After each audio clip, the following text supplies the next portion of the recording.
bilaabo ma dhicintii waxay bilaabeen markiiba isballaaris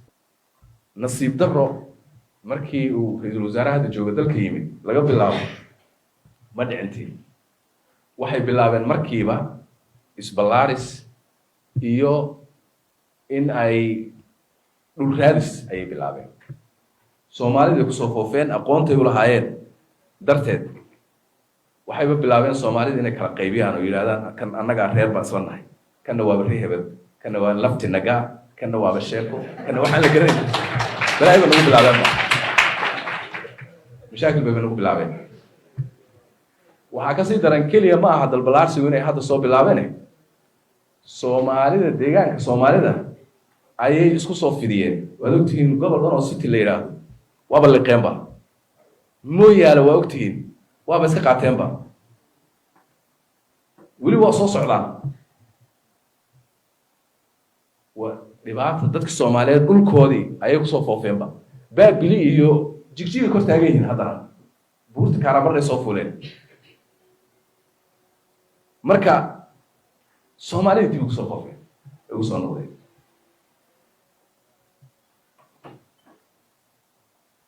intaas waxaa kasii daran dee nimankii hore xukumi jiray ethoobia damac ethoobia guud weligiis jiri jiray waa jiraan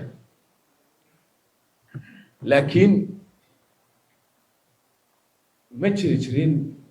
si cad sidan oo kale baddanaan qaybtaan ka rabaa hargeysa magac kale ii leedaho anaa lahaan jiray garbaharey anaa lahaan jiray buur hakaba anaa lahaan jiray anaa ma jiri jirin waxaas nimanka hadda waxay bilaabeen bay dhahaan waxaan soomaalidu cirkay kasoo degtay annagaa dhahaan jiray dhulkan sideedaba soomaalidu meela ka timid lama yaqaane annagaa dhulkan lahayn annagaa lahaan jirnay sheekadaasay bilaabeen oromada marka waxaan leenahay war idinka waxaa wahay saydu fakeraysaa waad waalateen waxaad u baahan tihiin inaad dib u fakertaan waxaad u baahan tihiin in ay dadka soomaaliyeed way isku laaqaan wuxuu dhan axmaara la yidhahda laakiin axmaaradu waaba naga fog tahayba nimanka soo yaacaya ee dhulka oo dhan sheeganaya ee la kari la-yahay waa ayaga ninka hadda madaxda u ah ee le haddaan qaadanaya saylac iyo lughayana waa ayaga inta garab yaacaysa ugu daranna waa ayaga marka waxaan leenahay oromada war soomaalida haddaad taqaanaan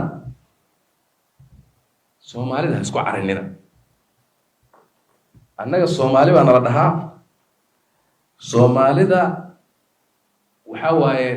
dhoodaan wuxuu yidhi dhulka adag wax hees lagu dhakriya daanis gabadheed waxa dhulku sidiisaba dhul hees laguma qaadan karo hanjabaadna laguma qaadan karo baqbaq iyo meelaha in laga hadlana laguma qaadan karo diig iyo xinjir baa ka soo horey taasna soomaalidu way taqaana waxaan leenahay soomaalida waxaan leenahay nimankaas na daaye ethoobia na dhaaf war oromoy jooga na daaya haddaad na dayn weydaan soomaalida waxay ku mahamaadaan ninkii idaa aad ka weydo wuxuu kugu daayaa la tusaa annagu soomaali haddaan nahay haddaad na dayn weydaan waxaad nagu daysaan aadan idin tusayna marka nimankaas horta intaasaan leeyahay dhulku waa sidaas taaka soomaaliya ka mida mana qaadan karaan mana imaan karaan hadday imaadaanna ayagu meyd xambaarsan oon waxba kala noolayn ayay ka baxayaan waana la hubaa taas waa intaas nasiib darro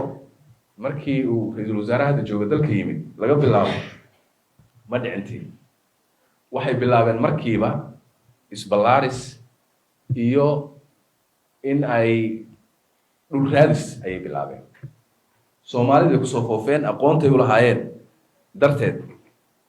waxayba bilaabeen soomaalida inay kala qaybiyaan oo yidhahdaan kan annagaa reer baan isla nahay kanna waaba ree hebel kanna waa lafti nagaa kanna waaba sheeko kanna waxaan la garanay بلاي بنقول بالعباد مشاكل بنقول بالعباد وحكاسي دران كلية ما هذا البلارسي وين هذا صوب بالعبانه سومالي ده ديجان سومالي ده أيه يسكو صوب في ديه ودكتين قبل أنا وصلت الليلة وابل القيامة مو يالا وقتين وابس كقاتين با ولي وصوص على ودبعت ضدك الصوماليات كل كودي أيه صوب فين با باب بلي يو جيجي كرت هجين هذا بورت كهرباء صوب ولا مركا صومالي دي بقصة فين بقصة نوري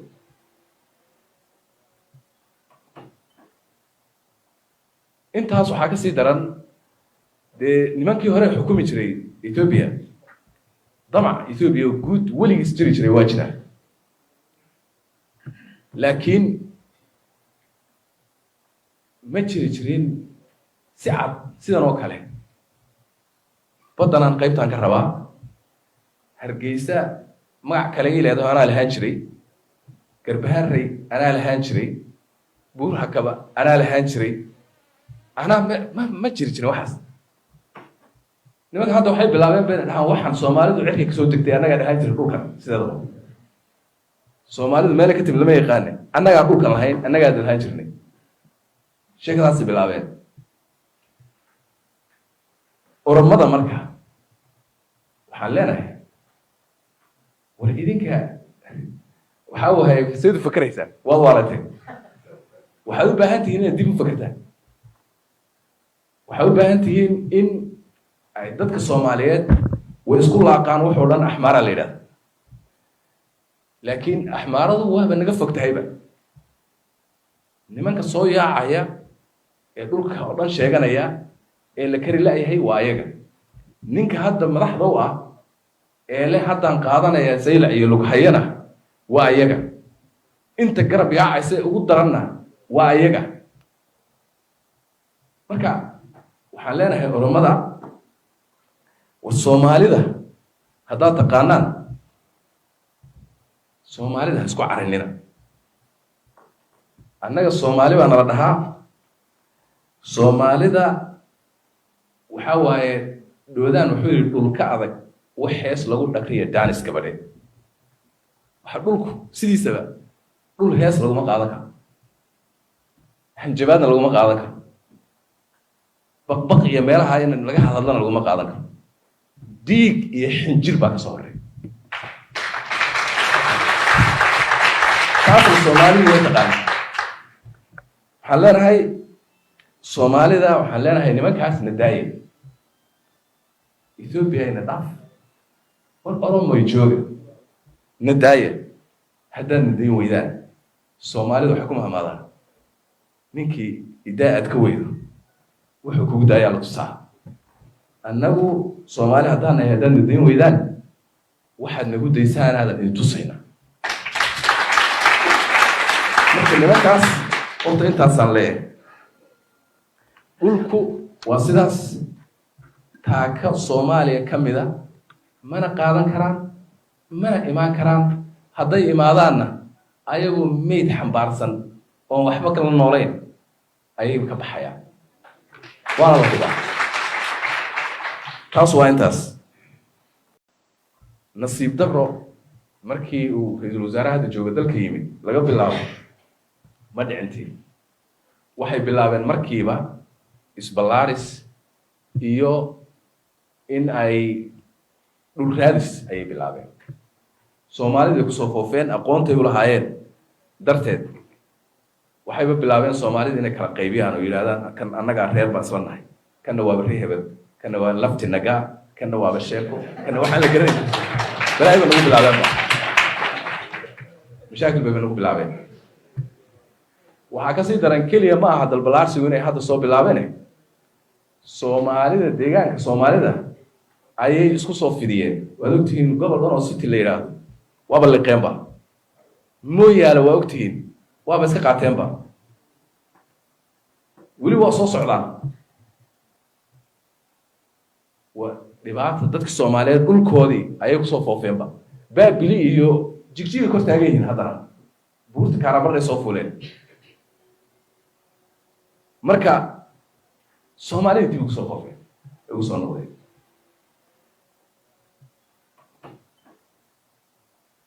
intaas waxaa ka sii daran dee nimankii hore xukumi jiray Ethiopia damac Ethiopia guud weligiis jiri jiray waa jira laakiin ma jiri jirin si cad sidan oo kale badanaan qaybtaan ka rabaa Hargeysa magac kale ii leedahay anaa lahaan jiray Garbaharey anaa lahaan jiray Buur Hakaba anaa lahaan jiray anaa ma jiri jirin waxaas nimanka hadda waxay bilaabeen been dhahan waxaan Soomaalidu cirkay ka soo degtay anaga dhahaan jiray dhulkan sideedaba Soomaalidu meel ka timid lama yaqaan anaga dhulkan lahayn anaga dhahaan jirnay sheekadaas bilaabeen oromada marka waxaan leenahay war idinka waxa uu hay sidoo fakaraysan waa waalatay waxaad u baahan tihiin inaad dib u fakartaan waxaad u baahan tihiin in ay dadka Soomaaliyeed way isku laaqaan wax oo dhan axmaara la yiraahdo laakiin axmaaradu waa naga fogtahayba nimanka soo yaacaya ee dhulka oo dhan sheeganaya ee la kari laayahay waa ayaga ninka hadda madaxda u ah ee le haddaan qaadanaya saylac iyo lughayana waa ayaga inta garab yaacaysa ugu daranna waa ayaga marka waxaan leenahay oromada war Soomaalida haddaad taqaanaan Soomaalida isku carinina annaga Soomaali baa nala dhahaa Soomaalida waxa waaye doodaan wuxuu yiri dhulka adag wax hees lagu dhaqriyo daanis gabadheed waxa dhulku sidiisaba dhul hees laguma qaadan karo hanjabaadna laguma qaadan karo baqbaq iyo meelaha in laga hadalana laguma qaadan karo diig iyo xinjir baa ka soo horay taas Soomaalidu way taqaan waxaan leenahay Soomaalida waxaan leenahay nimankaas nadaayay Ethiopia ina dhaaf war Oromo jooga nadaaya haddaan nadayn weydaan Soomaalidu waxay ku mahmaadaan ninkii idaa'ad ka weydo wuxuu kugu daayaa la tusaa annagu Soomaali haddaan nahay haddaan nadayn weydaan waxaad nagu daysaan aadan idin tusayna marka nimankaas horta intaasaan leeyahay dhulku waa sidaas taaka Soomaaliya ka mida mana qaadan karaan mana imaan karaan hadday imaadaanna ayagu meyd xambaarsan oo waxba kala nooleyn ayay ka baxayaan waana la hubaa taas waa intaas nasiib darro markii uu ra'iisul wasaaraha jooga dalka yimid laga bilaabo ma dhicintiin waxay bilaabeen markiiba isballaaris iyo in ay dhul raadis ayay bilaabeen Soomaalida ku soo foofeen aqoontay u lahaayeen darteed waxayba bilaabeen Soomaalida inay kala qaybiyaan oo yiraahdaan kan annaga reer baan isla nahay kana waa bari hebel kana waa lafti naga kana waa sheeko kana waxaan la garanay balay baan ugu bilaabeen mashaakil bay ugu bilaabeen waxa ka sii daran kaliya ma aha dalbalaarsigu inay hadda soo bilaabeen Soomaalida deegaanka Soomaalida ayay isku soo fidiyeen waad ogtihiin gobol dhan oo city la yiraahdo waaba liqeenba mooyaale waa ogtihiin waaba iska qaateenba weli waa soo socdaan waa dhibaato dadka Soomaaliyeed dhulkoodii ayay ku soo foofeenba baabili iyo jigjiga kor taagan yihiin haddana buurta kaarabarray soo fuuleen marka Soomaalida dib ugu soo foofeen ugu soo noqdeen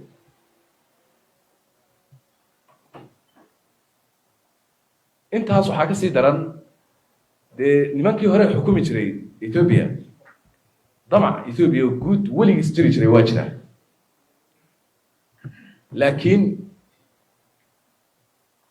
ma jiri jirin si cad sidan oo kale badanaan qaybtaan ka rabaa Hargeysa magac kale ii leedahay anaa lahaan jiray Garbaharey anaa lahaan jiray buur hakaba anaa lahaan jiray anaa ma jiri jirin waxaas nimanka hadda waxay bilaabeen bay dhahaan waxaan Soomaalidu cirkay ka soo degtay annaga dhahaan jiray dhulkan sideedaba Soomaalidu meel ka timid lama yaqaan annaga dhulkan lahayn annaga dhahaan jirnay sheekadaas bilaabeen oromada marka waxaan leenahay war idinka waxa wahay sidoo fakaraysan waa waalantay waxaad u baahan tihiin inaad dib u fakartaan waxaad u baahan tihiin in ay dadka Soomaaliyeed way isku laaqaan wax oo dhan axmaara la yiraahdo laakiin axmaaradu waa naga fogtahayba nimanka soo yaacaya ee dhulka oo dhan sheeganaya ee la kari laayahay waa ayaga ninka hadda madaxda u ah ee leh haddaan qaadanaya saylac iyo lughayana waa ayaga inta garab yaacaysa ugu daranna waa ayaga marka waxaan leenahay oromada war Soomaalida haddaad taqaanaan Soomaalida isku carinina annaga Soomaali baa nala dhahaa Soomaalida waxa waaye doodaan wuxuu yiri dhulka adag wax hees lagu dhaqriyo daanis gabadhe waxa dhulku sidiisaba dhul hees laguma qaadan karo hanjabaadna laguma qaadan karo baqbaq iyo meelaha in laga hadalana laguma qaadan karo diig iyo xinjir baa ka soo horay taasoo Soomaalidu way taqaan waxaan leenahay Soomaalida waxaan leenahay nimankaas nadaayay Ethiopia ina dhaaf war Oromo jooga nadaaya haddaan nadayn weydaan Soomaalidu waxa ku mahmaadaan ninkii idaa'ad ka weydo wuxuu kugu daayaa la tusaa annagu Soomaali haddaan nadayn weydaan waxaad nagu daysaan aadan idin tusayna marka nimankaas horta intaasaan leeyahay dhulku waa sidaas taaka Soomaaliya ka mida mana qaadan karaan mana imaan karaan hadday imaadaanna ayagu meyd xambaarsan oo waxba kala nooleyn ayay ka baxayaan waana la hubaa taas waa intaas nasiib darro markii uu ra'iisul wasaaraha jooga dalka yimid laga bilaabo ma dhicintii waxay bilaabeen markiiba isballaaris iyo in ay dhul raadis ayay bilaabeen Soomaalida ku soo foofeen aqoontay u lahaayeen darteed waxayba bilaabeen Soomaalida inay kala qaybiyaan oo yiraahdaan kan annaga reer baan isla nahay kana waa bari hebel kana waa lafti naga kana waa sheeko kana waxa la garanay balaayba lagu bilaabeen mashaakil bay lagu bilaabeen waxa ka sii daran kaliya ma aha dalbalaarsigu inay hadda soo bilaabeen Soomaalida deegaanka Soomaalida ayay isku soo fidiyeen waad ogtihiin gobol dhan oo city la yiraahdo waaba liqeenba mooyaala waa ogtihiin waaba iska qaateenba weli waa soo socdaan waa dhibaato dadka Soomaaliyeed dhulkoodii ayay ku soo foofeen